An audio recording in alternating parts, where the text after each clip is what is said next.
आरती के लिए आप यज्ञ मंडप में जाएं, वो आरती करते हुए सब यहाँ आए।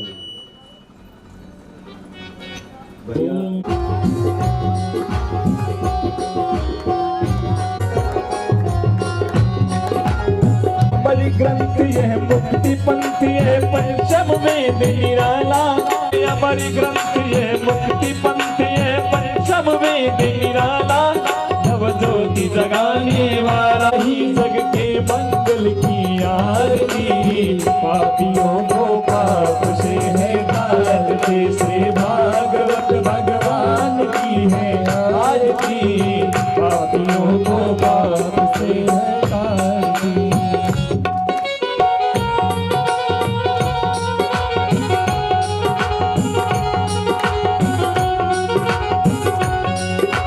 शांति गीत पावन पुनीत पापों को मिटाने वाला, हरि दर्श कराने वाला। यह शांति गीत पावन पुनीत पापों को मिटाने वाला, हरि दर्श कराने वाला। यह सुख करनी है पापियों को पाप से है तारते।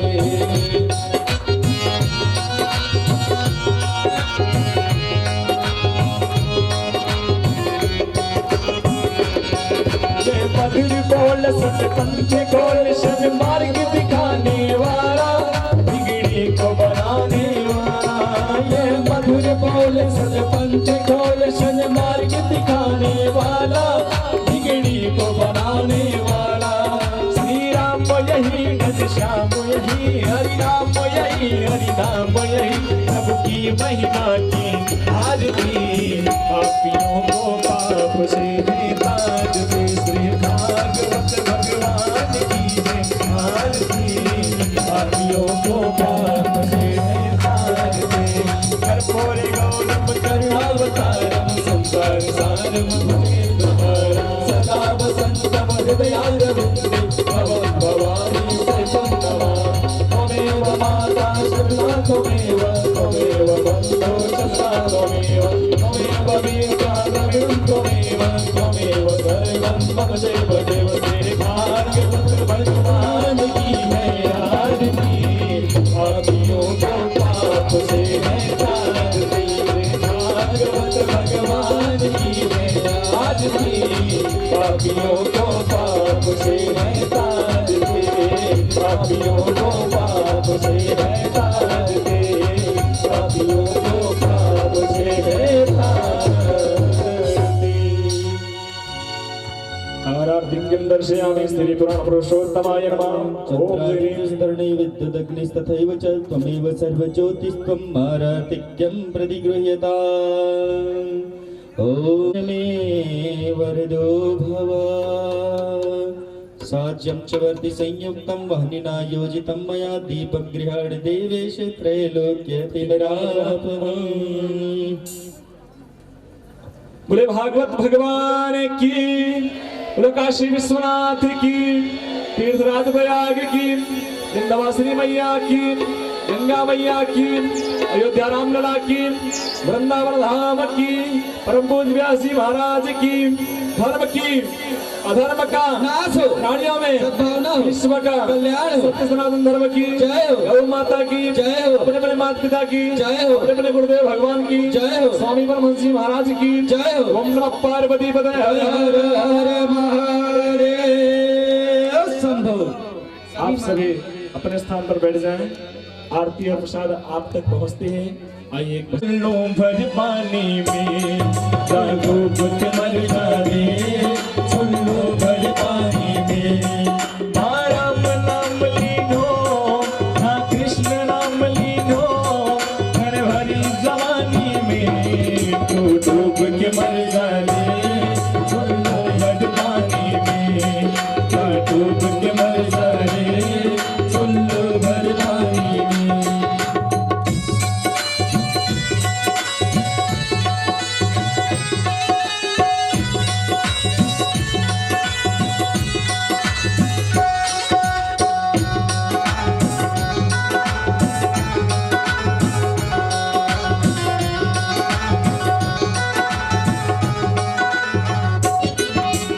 आयो आदमी में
कमा नहीं जिंदगानी में, तो डूब के मर जा रे सुन लो भर पानी में, सा डूब के मर जा रे सुन लो भर पानी में। अंतिम पंक्ति में कर सच्ची भक्ति है, कर सच्ची भक्ति है, यहाँ भक्ति से भैया मिल जाएगी मुक्ति है, यह भक्ति से भैया मिल जाएगी मुक्ति है। तेरे बालापन खोयो, तेरे बालापन खोयो, सारो जीवन खोयो, सारो जीवन खोयो, ऐसे आना कानी में तो डूब के मर जा रे, डूब के मर जा रे सुन लो भर पानी में, ना राम नाम लीन हो मिल भरी जवानी में, तो डूब के मर जा रे सुन लो भर पानी में, तो डूब के मर जा रे सुन लो भर पानी में, तो डूब के मर जा रे सुन लो भर पानी में, तो डूब के मर जा रे सुन लो भर पानी में। बोले वाक्य बिहारी लाल की 1:30 बजे से 5 बजे तक। कृपया समय का विशेष ध्यान रखेंगे क्योंकि तेन जगन्मय जन्त देवासानि धर्माणि प्रथमान्यासन्नादिनागं महिमानः सचन्त। मंत्रपुष्पाञ्जलिं समर्पयामि। जय जय श्री राधे।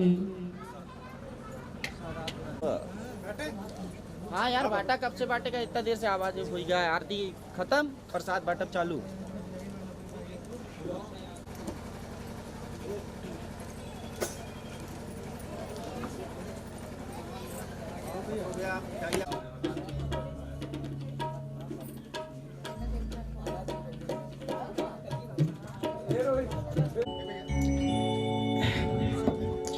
करता ना कुछ कर सके गुरु किए सो हुए,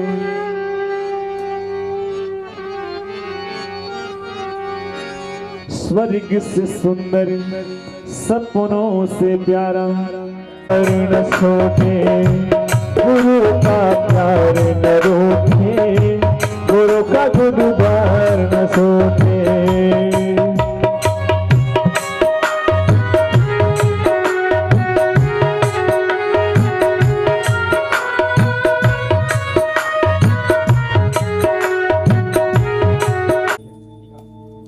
सभी भक्तगणों से निवेदन है, अब आरती के लिए सभी लोग खड़े हो जाएंगे। सभी लोग खड़े हो जाएं अपने स्थान पे। भैया थोड़ा पीछे हो जाइए। हरि ओम इदं हवे प्रजननं मे असुदसवेरगं सर्वगणगं स्वसये आत्मसनि प्रजासनि पशुसनि लोकसन्नभयसने अग्नेः भयां बहुलां मे करोत्वन्नं से ताज के श्री भागवत भगवान की है आरती, पापियों को पाप से है तारती। श्री नारायण भगवान की है आरती, पापियों भगवान की है आरती, पापियों को पाप से है तारती।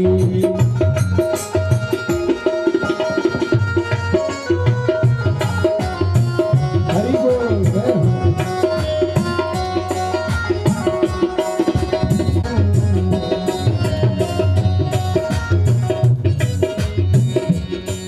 ये अमली करती है मुक्ति मंगती है, वेद निराला भव ज्योति भगानी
को पाप से है ताज के। श्री भागवत भगवान की है आरती।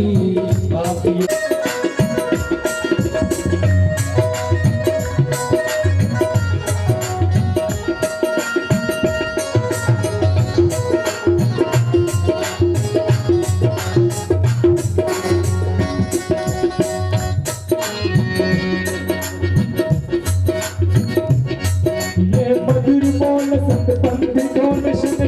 दिखाने वाला, बिगड़ी को बनाने वाला, ये मधुर बोल सदबंद बोल सन्मार्ग बताने वाला, बिगड़ी को बनाने वाला, बिगड़ी को बनाने वाला, ये मधुर बोल सदबंद बोल सन्मार्ग दिखाने वाला, बिगड़ी को बनाने वाला। की महिमा की आहार के पापियों को पाप से ताज के। श्री भागवत भगवान की है आरती। पापियों को पाप से है ताज की। नारायण भगवान की है आरती। पापियों को पाप से है ताज की। कर्पूरगौरम करुणावतारम संसार सारम भजे प्रहारम सदा वसंतम हृदयारविंदे भवं भवानी शरणं नमामि। त्वमेव माता शिवा त्वमेव त्वमेव बन्धो सखा त्वमेव त्वं त्वमेव पापियों को पाप से है तारती। पापियों को पाप से है तारती। पापियों को देवास्थान धर्माण महिमानाम् ओम जय।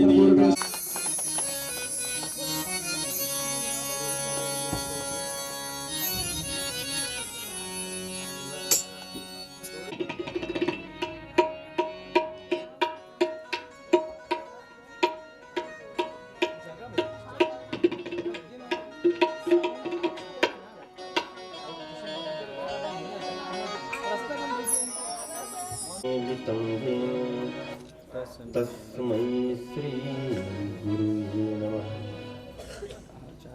गुरुर्ब्रह्मा गुरुर्विष्णु गुरुर्देवो महेश्वरः। गुरु साक्षात् परब्रह्म तस्मै श्री गुरुवे नमः। ध्येयं सदा परिभवाग्नमभीष्टदोहम् तेथास्पदं सुविरञ्चिनुतं शरणं। प्रत्यार्तिहं प्रणतपालभवाधिपोतं वन्दे महापुरुषते चरणारविन्दम्। राजीवरूपिणी नवदुर्गे जगन्मातर प्रणमामि विद्याप्रदा भव। जय बोलो यज्ञ भगवान की जय। परम मंगल में भगवत स्वरूप श्रीमद् भागवत सप्ताह ज्ञान यज्ञ अमृत वर्षा होते हुए आज द्वितीय दिवस की द्वितीय बेला पर भगवत इच्छा से हम आप लोग समुपस्थित हुए। जैसा कि पूर्व में हमने बताया कि कथा वही सुन सकता है ऊपर प्रभु की कृपा नहीं है, लाख चाहे बगल कथा होती रहेगी, प्रतिदिन भूमिका बनाएगा लेकिन वो पहुंच नहीं पाएगा कथा स्थल तक। अंत में कहेगा भाई जी, लोगों के मुख से जब सुनेगा कहेगा अब क्या बताएं, हमारा तो टाइम ही नहीं लगेगा। तो टाइम नहीं लगेगा क्योंकि उसका पाप है। कथा में अगर जाने के लिए मन न हो तो समझिए कि पाप आ गया है। और कथा में पूर्ण क्षण कहा जाता है कि तभी से जो है वो पूर्ण अर्जित होने लगता है। देखिए हमारे जजमान दया शंकर जी आए हैं, ये चिरकुट्टी से चले गए। इनका बॉम्बे में बहुत बड़ा कार्य है, फैक्ट्रियां हैं। इसका मतलब ये स्वयं नहीं आए, इनका पाप धुल गया। और जो कथा में पहले आता है ना, तो सबसे पहले हनुमान जी आते हैं। तो हनुमान जी देखते हैं कि ये सब प्रभु के भक्त हैं, अच्छा, प्रभु के भक्त हैं तो प्रभु के भक्त के ऊपर कहीं कोई आंच नहीं आएगी, यह जिम्मेदारी हनुमान जी की होती है। और हनुमान जी क्या करते हैं, भक्त के ऊपर अहेतु की कृपा करते हैं, उनके समस्त की जय सुकुमारी की जय सिया प्यारी की जय सुकुमारी की जय चले से कुमारी की जय जय जय। चले से कुमारी की जय जय जय सिया प्यारी की जय सुकुमारी की जय।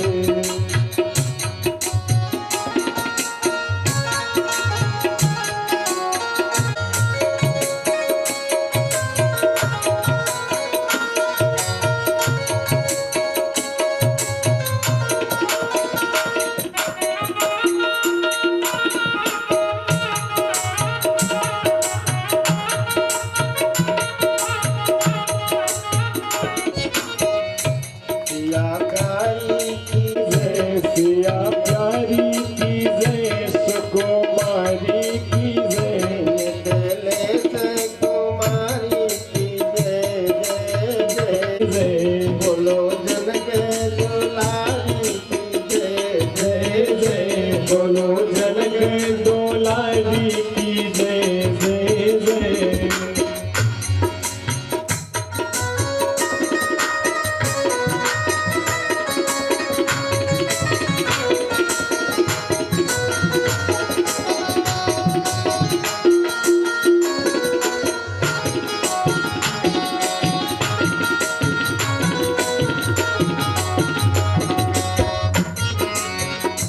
राम प्यारे की जय सुकुमारे की जय। राम प्यारी की जय सुकुमारी की जय राम प्यारे की जय सुकुमारे की जय।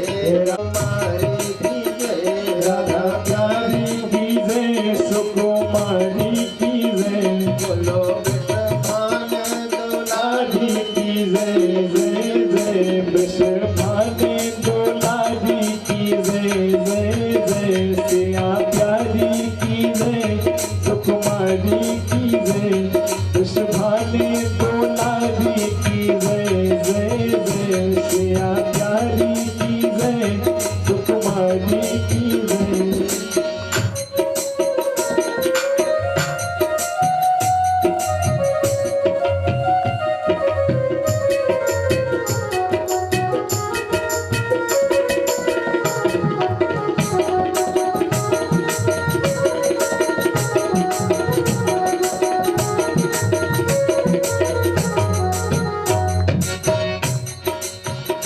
सिया प्यारी की जय सुकुमारी की जय सिया प्यारी की जय सुकुमारी की जय विश्वभाने दुलारी की जय जय जय विश्वभाने दुलारी की जय जय जय सिया प्यारी की जय सुकुमारी की जय।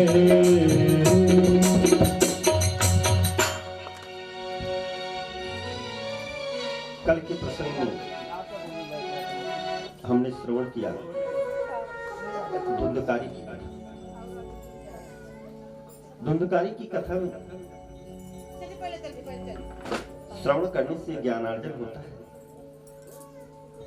कि जो अत्याचारी है उसका कल्याण नहीं होता, और उसका कल्याण होता कैसे है, जो सज्जन है उसी से कल्याण होता है। ये तो भागवत में भी लिखा है, रामायण में भी लिखा है कि कहाँ ही सुना ही अनुमोदन करें।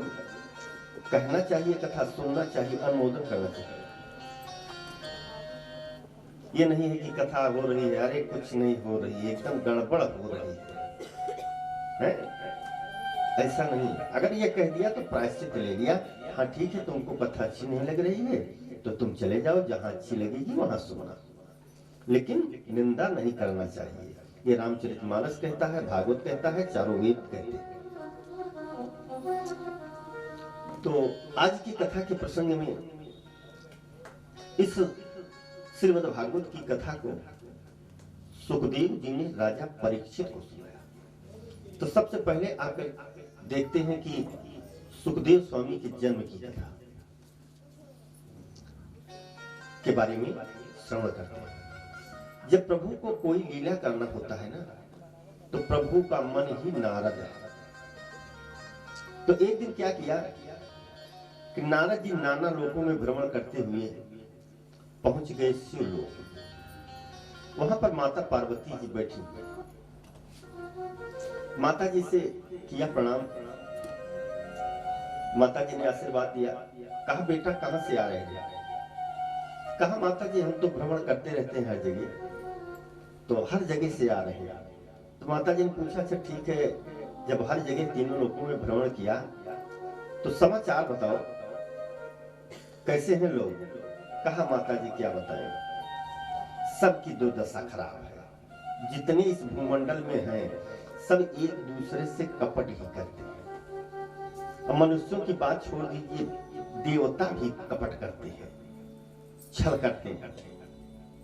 यहाँ तक कि अपनी परिवार के साथ ही कपट करते हैं। माता पार्वती जी ने कहा बेटा क्या कह रहे हो, परिवार के साथ कपट करते हैं? कहा हाँ। कहा तो हमारे यहाँ देख लीजिए, मेरा वाहन जो है सिंह और मेरे पति का बैल, आपस में विरोध होता है लेकिन ये प्रेम से रहते हैं एक जगह पर। और मेरे पति का आभूषण जो है क्या है, सर्प है। और मेरे पुत्र का वाहन मूस है। सर्प मूस में मैत्री भाव हमारे यहाँ रहता है, अन्यत्र नहीं रहता है। नारद जी ने कहा माता जी ये तो ठीक कह रहे हैं यार, हमने पशुओं की बात नहीं किया, हमने मनुष्यों की और देवताओं की किया। कहा देवताओं में क्या है, हमारी तो भूत भावन भोलेनाथ से बहुत पड़ती है। कहा आप जाने मां, मैं नहीं कह सकता। कहा क्या कहीं से शंका है क्या आपको? कहा बिल्कुल शंका है। कहा बताइए। कहा कि ये बताओ भोले बाबा के हर रहस्य को आप जानती हैं? कहा हाँ। तो कहा यही बताओ कि वो जो मुंड का माला धारण करते हैं भोले बाबा, वो क्यों, वो क्या है? माता जी ने कहा क्या बताएं, इसको हम नहीं जानते। नारद जी ने कहा कि ठीक है नहीं जानती हैं, तो अब मैं चल रहा हूँ, प्रणाम। कहा बेटा रुको बता करके जाओ। कहा नहीं नहीं नहीं माता जी हम क्यों बताएंगे, हम नहीं बताएंगे। माता जी बुलवाती रही लेकिन भोले बाबा चले गए और सीधा चले गए। नारद जी चले गए सीधा भोले बाबा के पास। अब भोले बाबा से किया प्रणाम, वो समाधि लगाए थे। अब भोले बाबा के पास पहुंच गए नारद जी, तो कहा कि ऐसा है कि आपको माता जी आवश्यक कार्य से बुला रही है। भोले बाबा समझ गए। कहा नारद जी तुम गए थे क्या वहां? कहा हाँ। कहा तब तो मामला कुछ गड़बड़ है, इसीलिए आवश्यक कार्य से बुला रहे हैं। भोले बाबा आए। माता पार्वती जी आज जलपान के लिए भी नहीं पूछा कि पानी लाऊं कि क्या लाऊं, यही प्रश्न किया तत्काल कि ये बताओ ये मुंड की माला जो धारण करते हो ना, इसका रहस्य आपने हमको नहीं बताया। भोले बाबा समझ गए। नारद जी यही लगड़ी लगा करके गए। कहा देखो देवी, ये तुम्हारे प्रेम की हार्दिक ग्रंथि है। कहा ये प्रेम की हार्दिक ग्रंथि ये मुंडमाला में कैसे? कहा जब तुम्हारी मृत्यु हो जाती है तो तुम्हारे मृत्यु के बाद इतना मैं पागल हो जाता हूँ, इतना मैं विह्वल हो जाता हूँ कि यही जितने मुंड हमने टांगा है ना, ये तुम्हारे ही मुंड है, दूसरे के नहीं। तो माता जी ने कहा तब तो गलती हुई। कहा क्या? कहा हमने तो आपका मुंड नहीं धारण किया। भोले बाबा ने कहा कि मेरी मृत्यु नहीं होती है, अब तुम्हारी मृत्यु होती है। कहा यह कैसा है कि आपकी मृत्यु होती है मेरी मृत्यु नहीं होती? कहा हमने अमर कथा सुना है। माता जी ने कहा ठीक कह रहे थे नारद कि कपट करते हो। अब अमर कथा जब सुना है, जब अमर कथा आपने सुना है तो हमको क्यों नहीं सुनाई? कपट कर रहे हैं यहाँ। भोले बाबा सोच गए कि मामला गड़बड़ हो जाएगा। कहा चलो तत्काल अमर कथा आपको हम सुना ही देते हैं। कैलाश पर्वत पर चले गए और अमर कथा श्रवण कर रहे। अमर कथा हो रही है, माता जी जो है सो रही है। तो कथा में निद्रा देवी अवश्य है। कुछ देर तो माता जी सुनी, उसके बाद सो गई। इसीलिए सबसे पहले संकीर्तन कराया जाता है।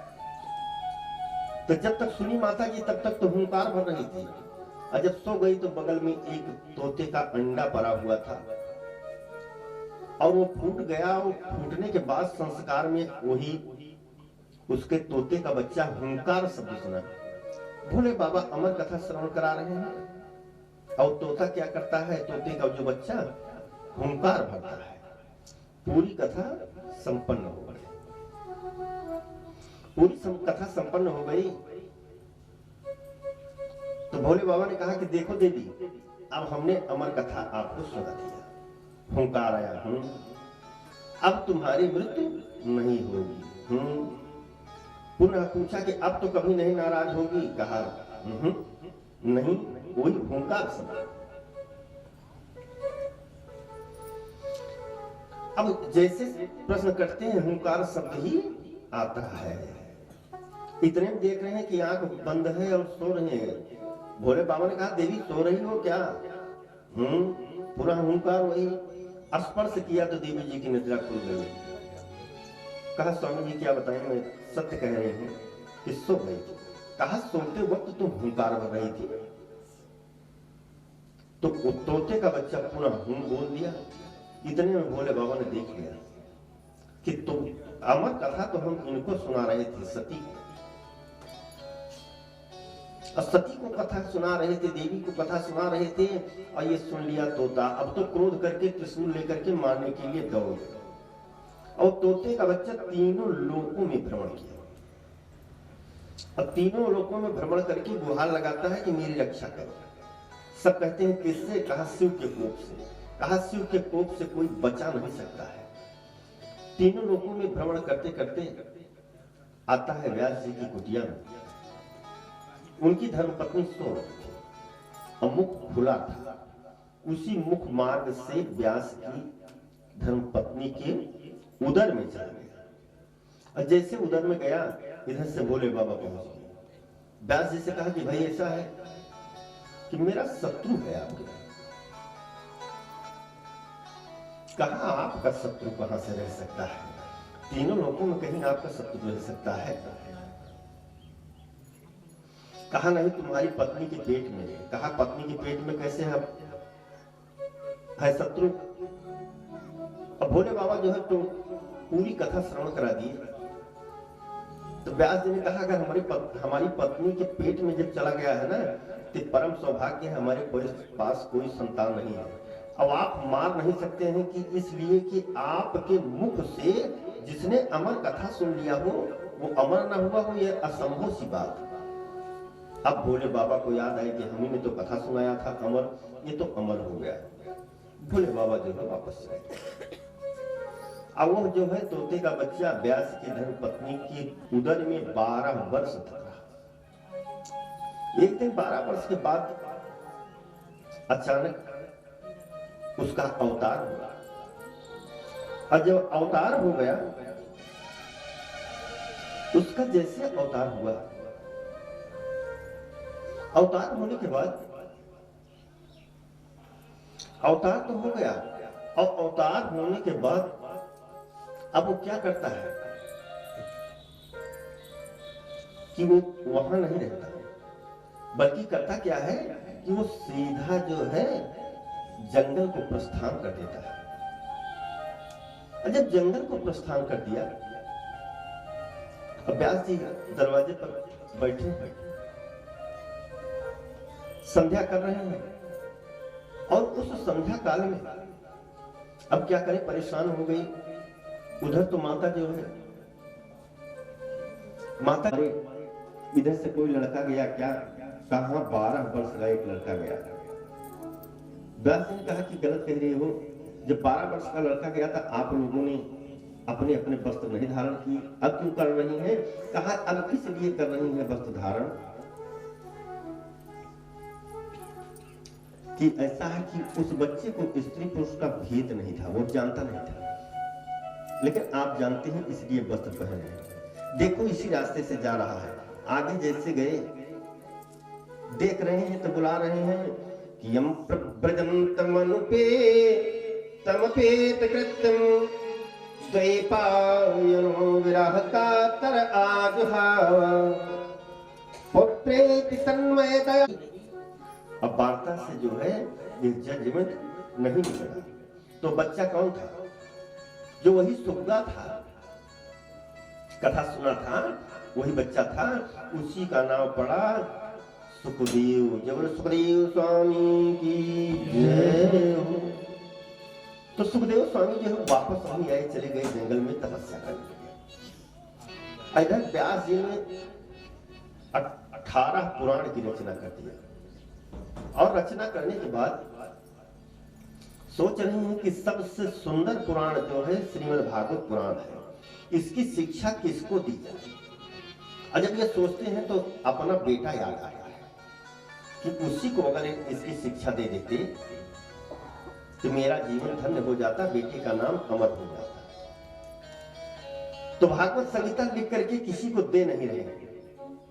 जब देने के लिए बात आती है तो केवल सोचते हैं क्या बताएं, हमारा बेटा जैसे जन्म लिया और अमर है, वो जंगल चला गया, हो सकता है कि कभी आवे। इधर व्यास जी के जितने शिष्य थे वो जब जंगल समझा लेने के लिए जावे तो कुछ हिंसक जीव जंतु जो थे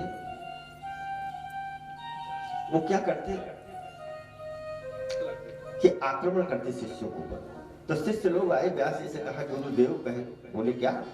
कहा ऐसा है कि आप कृपा कीजिए, कुछ वशीकरण मंत्र दे दीजिए जिससे कि जितने जंगली हिंसक जीव जंतु है ना वो आते हैं हमको मारने के लिए, काटने के लिए, कि हमारे बस में हो जाए। व्यास जी ने वशीकरण मंत्र दिया। अब वशीकरण मंत्र देने के बाद कहा कि ऐसा है कि इस मंत्र का उच्चारण अगर आप किसी के सामने कर दोगे तो बस में हो जाएगा।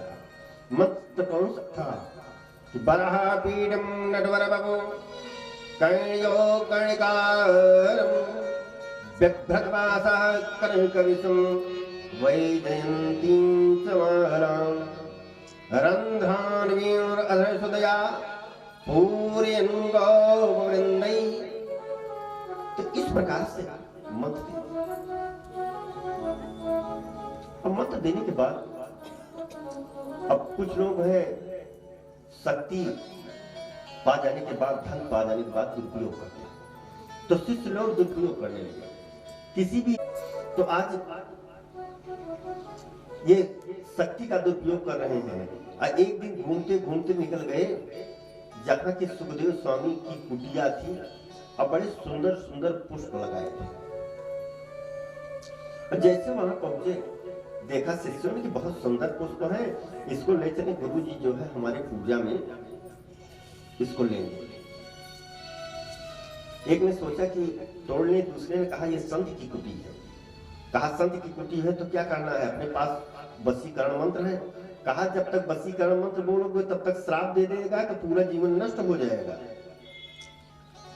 तो पहले एक शिष्य ने कहा कि क्या करना है, पहले ही वशीकरण मंत्र बोल देते हैं। कहा ठीक। तो पहले ही वशीकरण मंत्र बोल दिया और जैसे वशीकरण मंत्र बोल दिया सुखदेव स्वामी बस में हो गए। तत्काल आए, कहा भाई कौन? कहा क्या बताए, हमको यही पुष्प चाहिए। सुखदेव स्वामी ने कहा पुष्प तो ले लीजिए, ये जो मंत्र बोले बड़ा प्यारी मनोहारी मंत्र है, बड़ा प्यारा सा है, तो क्या है हमको दे सकते हो? कहा भाई ऐसा है कि हमारे पास तो केवल एक है, लेकिन हमारे गुरुदेव के पास जो है ऐसे 18,000 मंत्र हैं। तो कहा क्या गुरुदेव जी से मिला देंगे? कहा बिल्कुल मिलाएंगे। कहा चलो।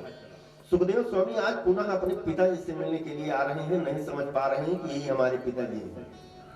और जैसे आए व्यास जी ने सीट पहचान लिया सुखदेव स्वामी को। सुखदेव स्वामी आज व्यास जी को साष्टांग प्रणाम करते हैं, कहते हैं गुरुदेव जी यही मंत्र दे दीजिए। अब व्यास जी आज धन्य हो गए, धन्य नहीं परम धन्य हुए। और परम धन्य होने के बाद कहा कि ठीक है, वो 18,000 वशीकरण का मंत्र श्रीमद् भागवत की संहिता सुखदेव स्वामी को व्यास जी ने दे दिया। अब वही श्रीमद् भागवत के प्रथम वक्ता के रूप में। अब कथा सुनता है राजा परीक्षित। अब इनकी जीवन के बारे में, इनका जन्म कैसे हुआ, इनकी कथा सुनते हैं। उसके पहले 2 बार भगवान नाम का उच्चारण कि बोलो श्री राम जय राम जय जय राम, बोलो श्री राम जय राम जय जय राम, बोलो श्री राम जय राम जय जय राम, हो श्री राम जय राम जय जय राम, श्री राम जय राम जय जय राम, बोलो श्री राम जय राम जय जय राम, बोलो श्री राम जय राम। राधे राधे जपा करो, कृष्ण नाम रस दिया करो, राधे राधे जपा करो, कृष्ण नाम रस दिया करो, राधे राधे जपा करो, कृष्ण नाम रस दिया करो, राधे राधे जपा करो, कृष्ण नाम रस दिया करो, राधे राधे जपा करो, कृष्ण नाम रस दिया करो, राधे राधे जपा करो, कृष्ण नाम रस दिया करो।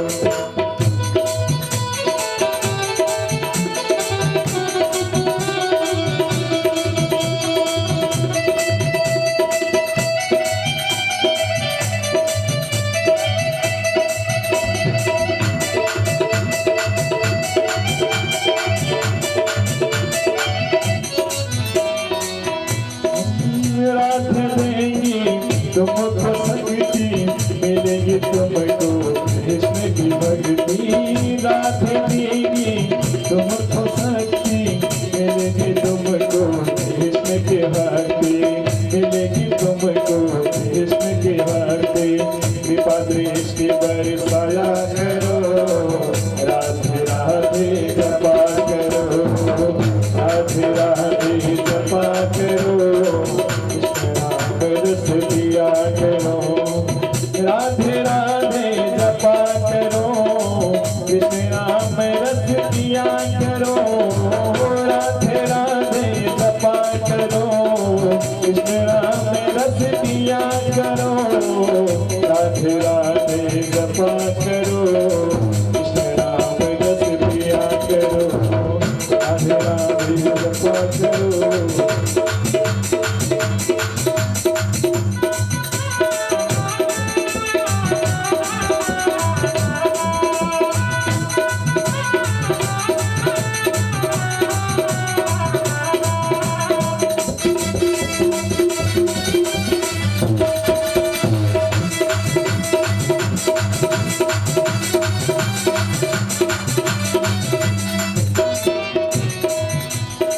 राधा रानी है महारानी, महिमा इनकी सब जग जानी, राधा रानी है महारानी, महिमा इनकी सब जग जानी, महिमा इनकी सब जग जानी, चरणों में से झुकाया करो, राधे राधे जपा करो, राधे राधे जपो, कृष्ण नाम रस दिया करो, राधे राधे जपा करो, कृष्ण नाम रस दिया करो, राधे राधे जपा करो, कृष्ण नाम रस दिया करो।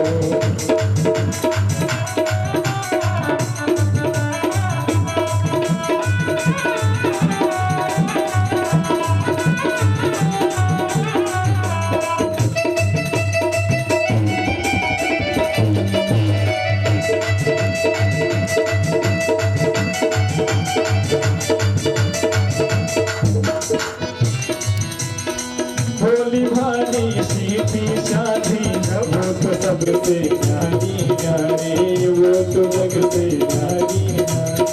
चलो में सीधी लगाया करो, राधे राधे जपा करो, दिया करो, राधे राधे जपा करो, कृष्ण नाम रस दिया करो, राधे राधे जपा करो, कृष्ण नाम रस दिया करो, राधे राधे जपा करो, कृष्ण नाम रस दिया करो, राधे राधे जपा करो, कृष्ण नाम रस दिया करो।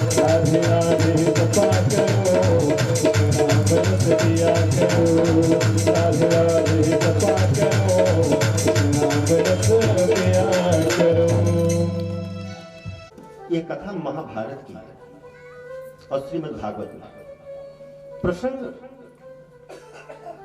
उस समय का है जिस समय पर कौरव एवं पांडवों से युद्ध हो रहा। दुर्योधन आज अपने गुरुदेव को बुलाया, कहा गुरु जी, कहा क्या? कहा कि दुख हमको इस बात का है कि हम जो है 100 भाई थे, एक एक भाई करके नष्ट होते चले जा रहे हैं। और पांडव 5 थे, 5 में किसी का एक का भी बाल बाका नहीं हुआ। तो कहा क्या करें? कहा कि युद्ध नीति जो है बदल देना चाहिए, और जब युद्ध नीति बदल देंगे ना तो कार्य सिद्ध हो जाएगा। कहा कि ठीक है, युद्ध नीति क्या बदलना है? कहा ऐसा है कि ऐसा कुछ किया जाए, 5 में एक भी भाई अगर ये नष्ट हो गए तो हम युद्ध जीत लेंगे, क्योंकि पहले ही इनको मोह हो गया था अर्जुन को, और अर्जुन को ही परास्त करना है। कहा कैसे? कहा ऐसा है कि चक्रव्यूह भेदन की क्रिया को से युद्ध किया जाए तो युद्ध आसानी से जीता जा सकता है। कहा कि ठीक। कहा लेकिन अर्जुन तो चक्रव्यूह भेदन की क्रिया को जानते हैं। कहा नहीं, तो इनसे युद्ध नहीं करना है, इनको युद्ध करते करते दूर ले जाया जाए, ये रात्रि में शिविर तक वापस ना आना। अब 5 भाई में और कोई जानता नहीं है इस युद्ध कौशल को। कहा ठीक, तो करना क्या है? कहा कि वही रणनीति अपनाई जाए। रणनीति अपनाई गई। युद्ध करते करते अर्जुन को दूर ले जाया गया। दूर गए और दूर जाने के बाद रात को शिविर में वापस न आए, और इधर जाकर के दूत के द्वारा सूचना दे दी गई कि कल का युद्ध जो होगा वो चक्रव्यूह भेदन की क्रिया से होगा। अब क्या था? अब तो जो है परेशान हो गए। धर्मराज युधिष्ठिर जो है मौन होकर के बैठ गए। भोजन बना लेकिन चिंता में बैठे। भोजन करने के लिए नहीं उठे। इतने सुभद्रा का पुत्र कि कल का युद्ध जो है चक्रव्यूह भेदन की क्रिया से है, और इसको तुम्हारे पिता अर्जुन ही जानते हैं और कोई नहीं जानता। अब तो हम पराजित हो जाएंगे।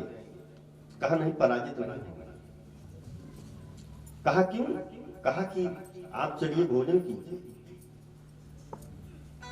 आपको कहीं पराजित नहीं होना है। कहा तो कैसे समझ रहे हो कि पराजित नहीं होना? कहा युद्ध मैं करूंगा, आप चिंता मत कीजिए। हे तात तजिए सोच को, है बात ही क्या क्लेश का, मैं द्वार उद्घाटित करूंगा, व्यूह बीच प्रवेश का, है और की तो बात ही क्या, गर्भ में करता नहीं, मामा तथा निज तात से भी मैं समरने डरता नहीं। कहा कि ऐसा है कि युद्ध कौशल पिताजी आप हमारा नहीं देखे हैं। मामा श्री कृष्ण एवं तात अर्जुन से भी मैं युद्ध कौशल में कभी डरता नहीं। कहा ठीक है। भोजन हुआ। अगला दिन सुबह हुआ। वीर का वेश धारण करके आज अभिमन्यु जाता है। सबसे पहले अपनी धर्मपत्नी उत्तरा से मिलता है, उसके बाद 5 माताओं से मिलता है, और रथ लेकर के आज बड़े वेग से निकलता है। चक्रव्यूह भेदन की क्रिया से युद्ध होना है। 7 महारथी लगे हुए हैं, सबको मारते हुए जा रहा है। इधर दुर्योधन देख रहा है कि कल का बालक ये तो हमारे इतने महारथियों को मार दे रहा है, सबको मार रहा है। अब तो परेशान होगा। ये हुआ कि एक साथ सब लोग युद्ध करो। अब अभिमन्यु जो है तब तक लड़ता रहा जब तक उसके पास अस्त्र शस्त्र रहा।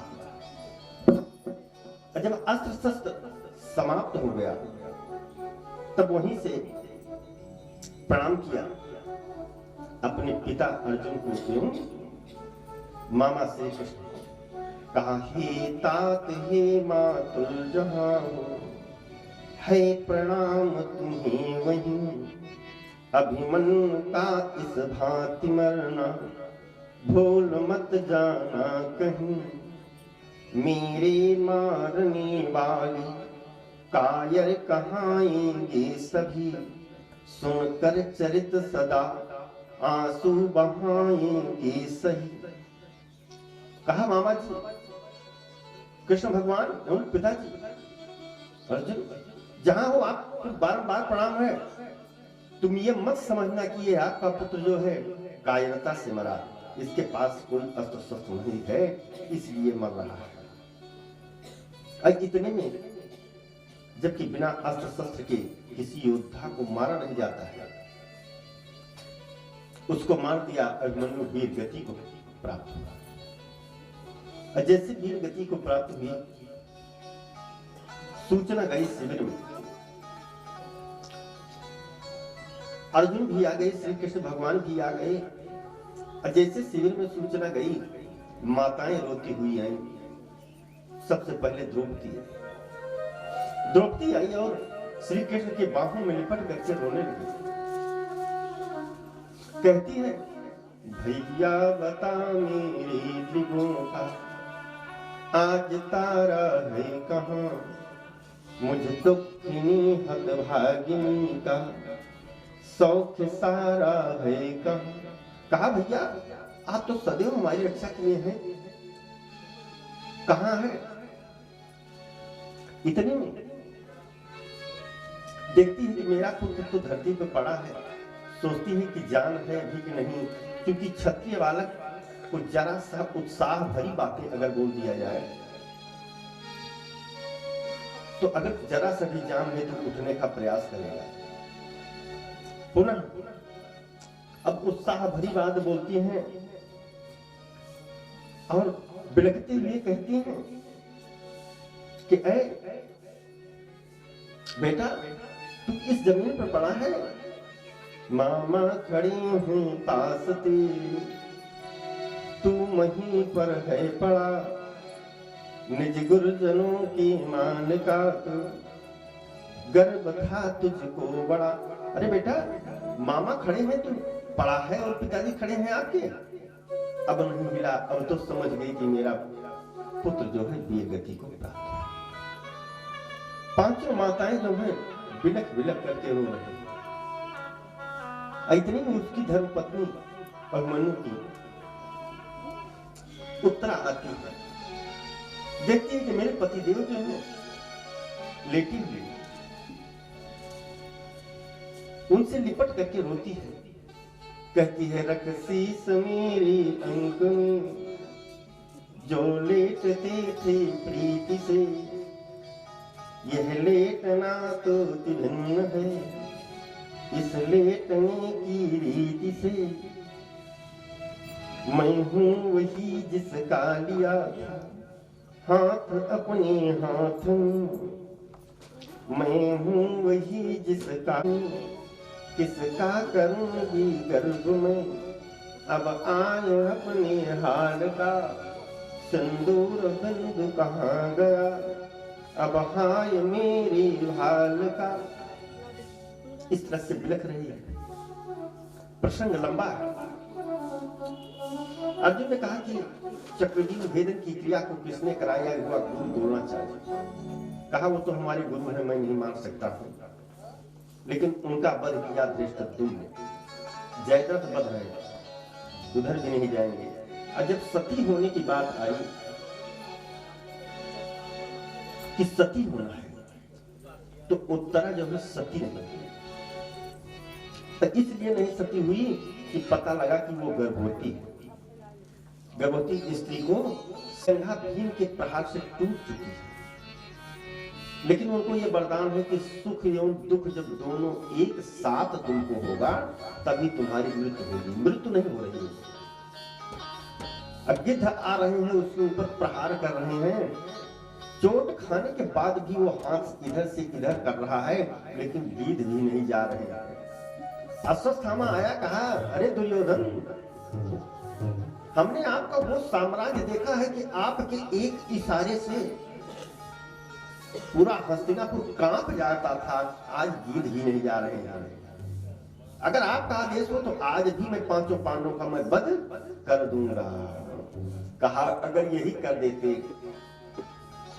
तो मेरी अंतरात्मा की शांति मिल जाए। कहा ठीक है, कैसे मारोगे? कहा रात में सोते हुए को मारेंगे। कहा सोते हुए को मारना यद्यपि पाप है, लेकिन अगर मार देते ना, मेरा शत्रु जब खत्म हो जाता तो मेरी अंतरात्मा को बहुत बड़ी शांति मिल जाती। कहा ठीक।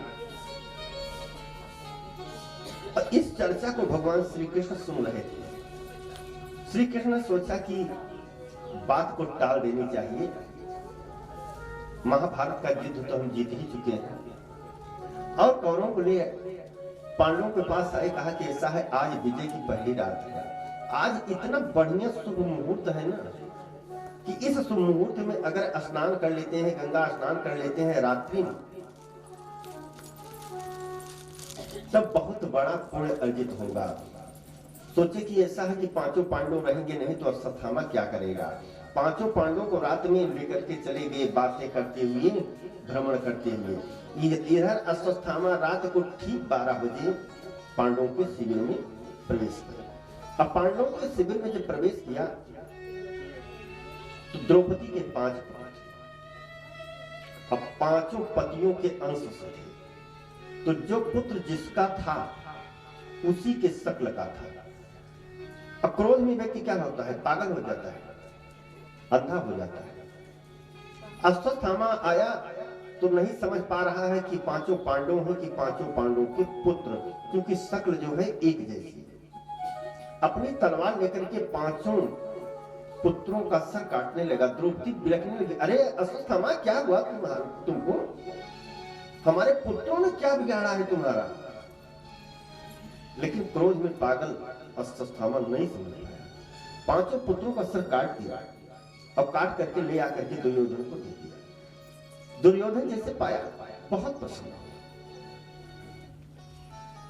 कहा वाह अश्वत्थामा, आपने तो बड़ा सुंदर कार्य किया। और उसके बाद जैसे लिया और सर को दबाया, कहा अश्वत्थामा, कहा क्या? कहा कौरवों कुल का तो विनाश हो ही चुका था। पांडवों में केवल 5 बच्चे थे, तो हमारे बच्चे हैं। ये पांचों पांडव नहीं है, पांचों पांडव पुत्र हैं। इनको मार करके अब हमारे कुल में कोई पानी देने वाला नहीं बचा। हर्ष एवं विषाद दोनों एक साथ हुआ।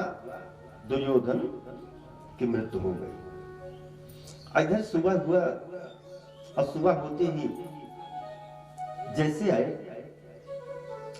आने के बाद देख क्या रहे हैं कि शिविर के सामने जो है एक खून जैसी धार है। भीम ने कहा कि ये धार कहां से आ गई है? कहा आगे देखते हैं। आगे देखते हैं तो द्रौपदी जो है वो अचेत अवस्था में पड़ी हुई है। जल ले आया, मुखमंडल में छींटा मारा। छींटा मारने के बाद जब पूछा तब बताया कि अश्वत्थामा रात को 12 बजे आया था, वही पांचों पुत्रों का वध किया। अब क्या था? अब तो जो है कहा कि इसी से युद्ध होगा। अब युद्ध करने के लिए चल दिए। अश्वत्थामा जो है कमल नामक सरोवर में जाकर के छिप गया, और इसलिए छिप गया कि मैं वीर हूं।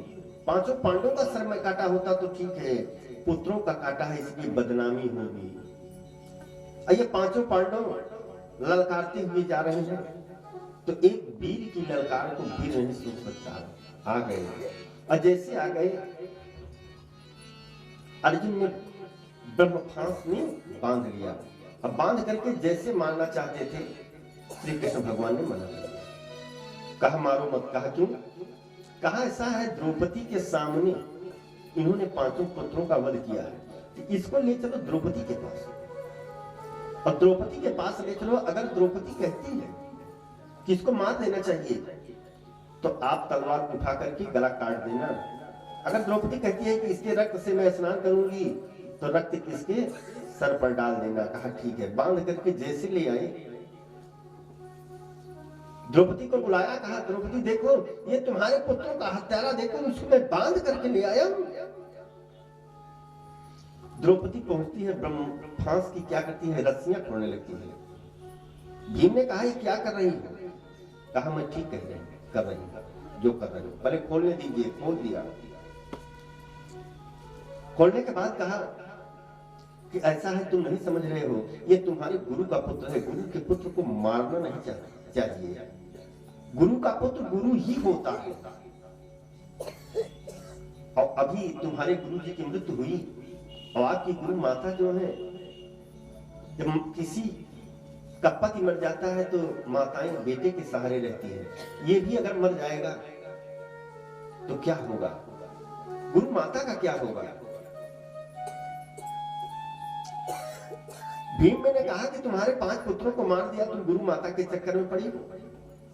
कहा नहीं, ये संस्कार है नारी का, गुरु का पुत्र है।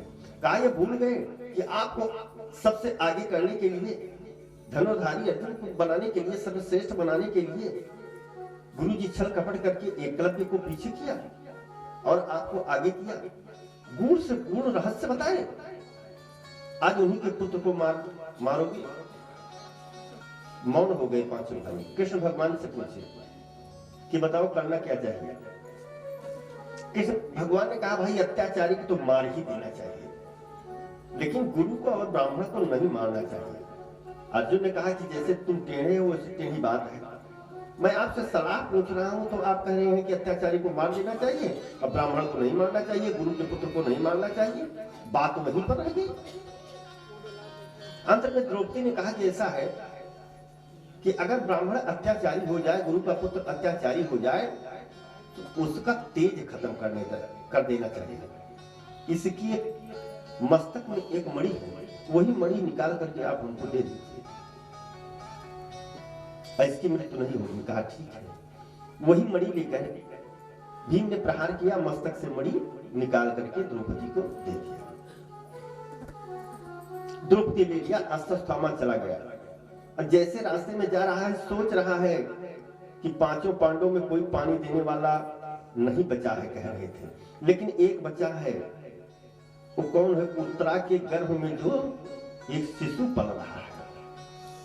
क्या किया कि ब्रह्मास्त्र चला गया, उत्तरा का गर्भ चलने लगा। जब उत्तरा का गर्भ चलने लगा, उत्तरा इधर रोती है, उधर भी लगती है, सब कुछ करती है। द्रौपदी से कहती है कि मां मेरा तो गर्भ चल रहा है, क्या करूं? कहा कुछ मत करो। जब जब मेरे ऊपर आपत्ति आई, जब मेरे ऊपर आपत्ति आई, तब श्री कृष्ण भगवान ही मेरी रक्षा किए हैं। कहा मां क्या बताएं, इसमें रक्षा क्या करेंगे? ये तो अनाग्नि स्वभूतेषु या आग कृष्ण शंकर आरातस्मै भुजम साक्षात संगम। कहा ये अग्नि के समान मेरे गर्भ को जला रहा है। कहा कि भगवान श्री कृष्ण की आराधना करो। भगवान श्री कृष्ण की आराधना किया उत्तरा एवं द्रौपदी ने। आइए हम पूर्ण किए द्रौपदी के उत्तरा की, उससे हम आप लोगों की भी मनोकामना पूर्ण करें। भाव सुनिए। किहे बांसुरी वाले नंदलाला तेरा ही एक सहारा है, बांसुरी वाले नंदलाला तेरा ही एक सहारा है।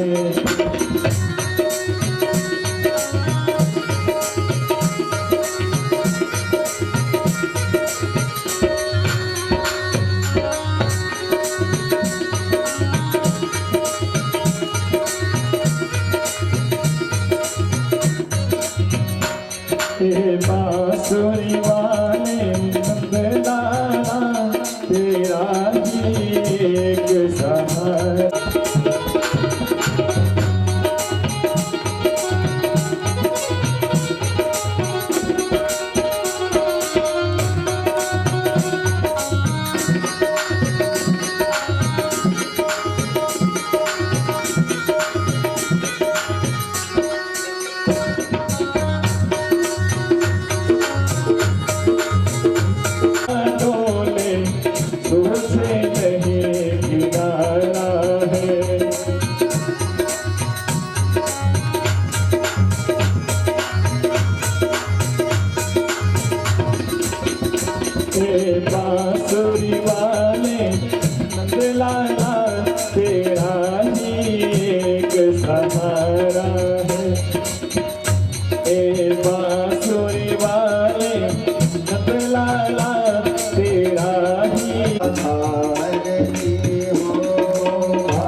की बाधा धरते हैं।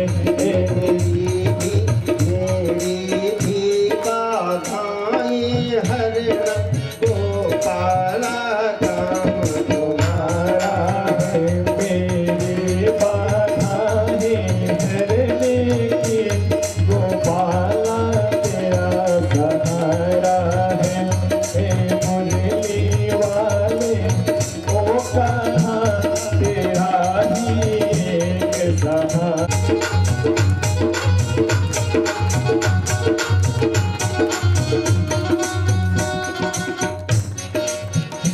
हे मुरली वाले नंदलाला तेरा ही एक सहारा है। हे मुरली वाले नंदलाला तेरा ही एक सहारा है।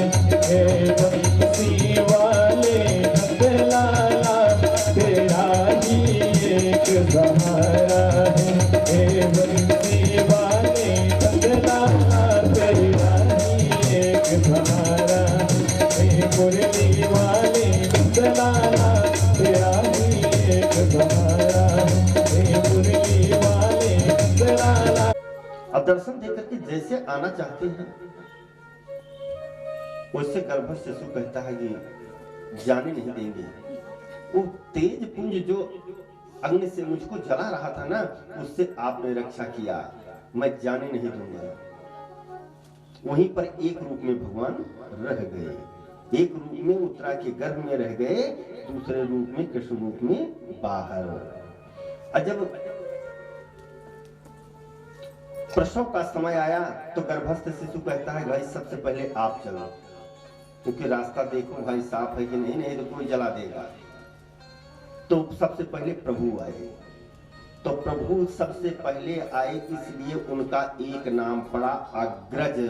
जब लोग अग्रज भगवान की जय हो। गोपाल सहस्त्र नाम का जब हम पाठ करते हैं तो एक नाम अग्रज है, तो अग्रज इसी से है। लेकिन इस नाम में प्रभु ने कोई लीला नहीं किया, इसलिए उसके बाद वो शिशु आया। इसीलिए सर्वश्रेष्ठ माता हुई उत्तरा, क्योंकि भक्त एवं भगवान को दोनों को अपने गर्भ में, अपने उदर में धारण किया। भले ही अग्रज नाम से प्रभु की कोई लीला नहीं थी, लीला तो कृष्ण नाम से करना था, फिर अग्रज नाम से कैसे करेंगे। तो गोपाल सहस्त्र नाम में एक नाम अग्रज है। नाम पड़ा परीक्षित महाराज राजा हुए, चक्रवर्ती सम्राट हुए। चक्रवर्ती जब सम्राट हुए तो इनके राज्य में सब परस्पर मैत्री संबंध रखते थे। इधर द्वापर युग जो है जाने को हुआ, कलयुग जो है आने को हुआ। तो कलयुग ने सोचा चल करके मेरा राज्य है तो हम चल करके देखें, तो वहां से देखने के लिए आया कलयुग। और देखने के लिए आया तो कलयुग ने माया बनाया। माया क्या बनाया कि एक बैल जिसके 3 पांव जो है टूट चुके, और एक गोमाता है जिसको बड़ी निर्दयता से वो पीट रहा है। अब कलयुग अपना आकार ऐसा बनाया है काला कलूटा कि देखने से भय लगता है।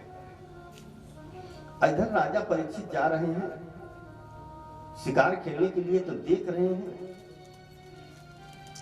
कि ये तो जो है एक गैया को मार रहा है। तत्र गो मिथुनम राजा हन्यमाना मनाथवत् दंडहस्तं च बकलं ददसी निपलाक्षणम्। राजा परीक्षित जो है दौड़ पड़े, कहा तू चाहे जो हो मैं तुमसे युद्ध करूंगा। अरे इसी गौ माता की रक्षा के लिए हमारे प्रभु, हमारे इष्ट देव का नाम गोपाल पड़ा। इस परीक्षित के राज में गौ माता पर इतना बड़ा कष्ट। जैसे सामने गए वैसे कलयुग क्या करता है कि दीनवत शरणम गता, दीनता भाव से साष्टांग लेट करके प्रणाम कर दिया।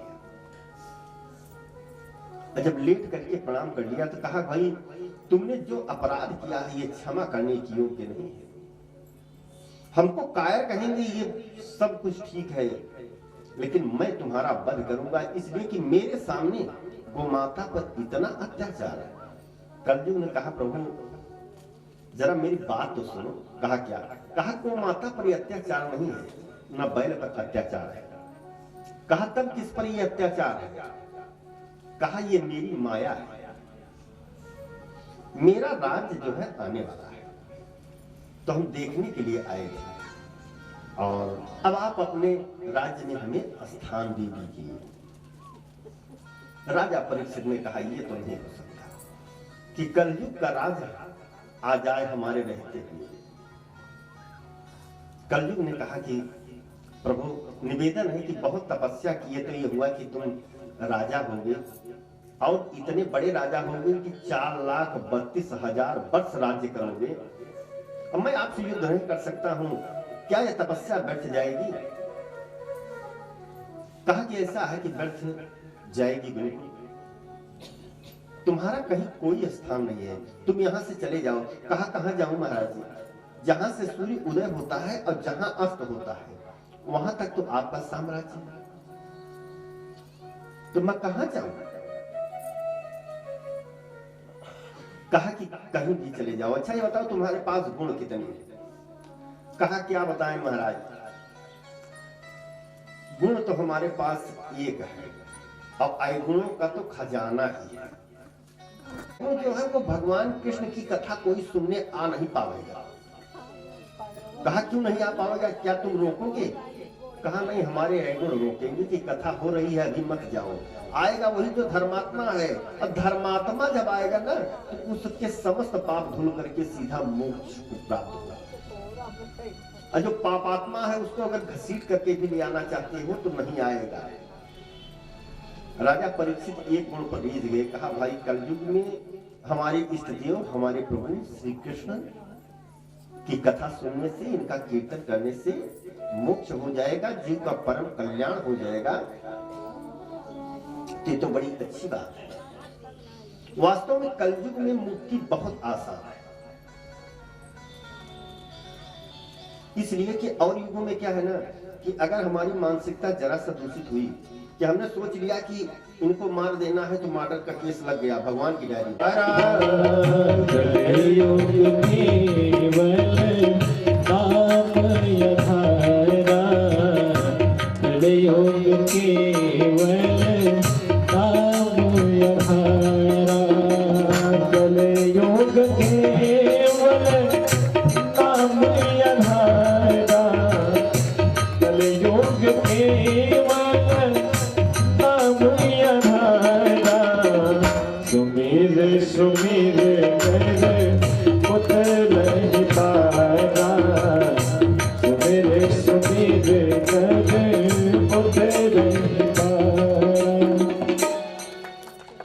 कलयुग केवल नाम है, क्योंकि जो अवगुण है वो कथा में आने नहीं देंगे। वो केवल सोचता रहेगा, अवगुण सोचवाता रहेगा कि आज जाएंगे, कल जाएंगे, परसों जाएंगे। कौन जाए वहां जमीन पर 3 घंटा बैठे? और जो त्याग करके चलाएगा उसकी मुक्ति निश्चित है। रामायण में भी लिखा गया, श्रीमद् भागवत में लिखा गया, 18 पुराण में लिखा गया। तो परीक्षित ने कहा कि ऐसा है, तुमको स्थान दे रहे हैं। कलयुग ने कहा हाँ महाराज तब तो बताइए। बड़ी अच्छी बात है, कहाँ स्थान दे रहे हैं? कहा एक गुण तुम्हारे पास है ना? कहा 4 जगह स्थान दे रहे हैं। कहा तब तो बड़ी अच्छी बात है महाराज जी, वो 4 जगह बताइए। का अभ्यर्थ तदा तस्मै स्थानानि कलये ददौ दूतं पानं श्रिया सोना यत्रा धर्मश्चतुर्विधः। कहा कि 4 जगह। कहा कहाँ कहाँ? कहा भाई एक तो जहां जुआ खेलने वाले हो वहां तुम रहना। कलयुग जो है निराश हो गया कि स्थान पहले बताए तो जुआड़ी के पास है। कहा दूसरा, कहा मदिरालय में जहां लोग मदिरा पीते हैं वहां चले जाए। कहा तीसरा, कहा स्त्रियों के संग में, कहा वहां क्या करेंगे, कहा चाहे जहां बैठे रहेंगी कथा वार्ता में उनकी बात चलते रहेगी, कुछ न कुछ वो बात करते रहेंगी, शांत नहीं रहेंगी।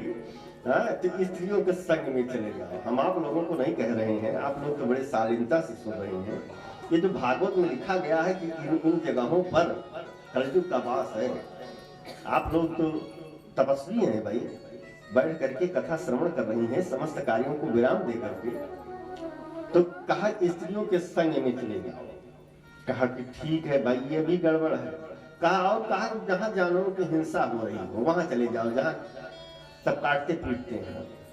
कलयुग ने कहा महाराज जैसे आपने शकल देखा, जैसे हमारे अवगुण देखे, अब वैसे हमको स्थान दे दिए। अरे एक गुण पर प्रभु आप लीजिए थे ना। कहा एक जगह तो सुंदर दे देते कि हमारे भी गेस्ट आते तो बताती है हमारा ड्राइंग रूम है, अतिथि गृह है, तो हम भी अपने अतिथि को वहीं बैठाते। परीक्षित ने कहा ठीक है, आप एक जगह से कह रहे थे 4 जगह से। कहा नहीं महाराज एक जगह अच्छी दे दीजिए। कहा ठीक है, तो एक जगह अच्छी दे दिया। कहा स्वर्ण में। अब कल जो कहा चाहे 4 जगह ले ही लीजिए आप, स्वर्ण में हो गया तो बस पक्की बात हो गई, अब कहीं कोई दिक्कत नहीं है। कहा नहीं 4 जगहों पर रहोगे तो स्वर्ण में स्थान पाए। जैसे स्वर्ण में स्थान पाए, कलयुग ने अपनी माया समेटा और कलयुग चला गया। और राजा परीक्षित आए, राज सिंहासन पर विराजमान हुए। अचानक सोच रहे हैं कि मैं जिधर जाए तो उसमें देखते हैं कि एक सोने का मुकुट मिलता है। और सोने का मुकुट जैसे मिला, जैसे बच्चे जो है खिलौने को देख करके आकर्षित हो जाते हैं, वैसे जो है राजा परीक्षित देख करके आकर्षित हो गए और उस मुकुट को धारण कर लिया। अब जैसे धारण कर लिया, सोने का मुकुट चमचमाता हुआ कलयुग आकर के बैठ गया सर पर। कहा अब मेरा राज्य है, अब मैं तुमको बताऊंगा। तो मुकुट एक तो स्वर्ण में कलयुग का वास, दूसरी बात यह है कि कलयुग का तो बात सही है, लेकिन वो मुकुट है जरासंध का, जिसको कि भीम ने पराजित करके मुकुट छीना था। कथा आगे है जरासंध राक्षस का। तो एक तो राक्षस का था, तो राक्षसी प्रवृत्ति। वैसे भी कहा गया है ना कि जैसे खाए अन्न वैसे हुए मन। इसलिए अन्न का दोष है, सबके यहाँ भोजन नहीं करना चाहिए, बहुत सोच विचार करके भोजन करना चाहिए, नहीं तो उसका प्रायश्चित लग जाता है। अब कलयुग जब सर पर बैठ गया, तो सर पर बैठने के बाद कहा कि ऐसा है कि ठीक है चलो शिकार खेलने के लिए चल दिए। और शिकार खेलने के लिए जैसे निकले, मार्ग भ्रमित हो गए, आंधी आ गई और भ्रमित होते होते पहुंच गए समीक ऋषि की कुटिया में। और समीक ऋषि की कुटिया में जैसे पहुंचे, देख रहे हैं कि समीक जी तो आसन से जमाए कलयुग बैठा, वो कलयुग करवा रहा है। और परीक्षित तो बड़े धर्मनिष्ठ न्यायी राजा है,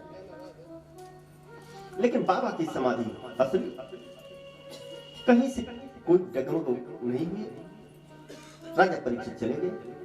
इधर कुछ बच्चों ने आकर के बताया उनके पुत्र श्रृंगी को।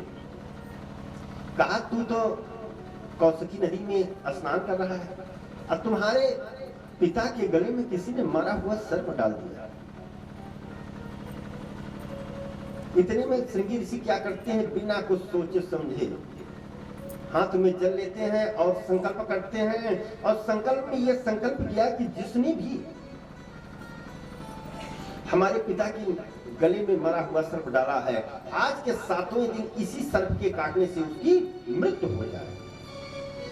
ऐसा श्राप देकर के आए श्रृंगी और अपने पिता के गले से सर्प जो है निकाल करके और लिपट करके रोने लगे। जब समीप ऋषि की समाधि खुली रोने से बच्चे के, कहा बेटा कि रो क्यों रहे हो, क्या हुआ तुमको? कहा कि एक राजा आया था, आपके गले में मरा हुआ सर्प डाल दिया। जब तपोबल से देखा समीप ऋषि ने, तो श्रृंगी ऋषि ने बताया कि पिताजी हमने श्राप दे दिया कि आज के 7वें दिन इसी सर्प काटने से मृत्यु हो जाएगी। समी किसी ने कहा बेटा बहुत गलत कार्य किया। कहा क्या हुआ? कहा इस भारत भूमि को ऐसा न्याय प्रिय राजा अब कभी नहीं मिलेगा। जैसे परीक्षित नहीं कर रहे थे, ये उनके ऊपर सवार कर्ज कर रहा था। सूचना दिलवाओ राजा परीक्षित को अपनी जो है सुरक्षा देखें। और उधर राजा परीक्षित जब गए सिंहासन पर बैठे, अपना मुकुट उतार करके रख दिया तो कलयुग भी उतर गया। राजा परीक्षित अपने मंत्री को बुला करके कह रहे हैं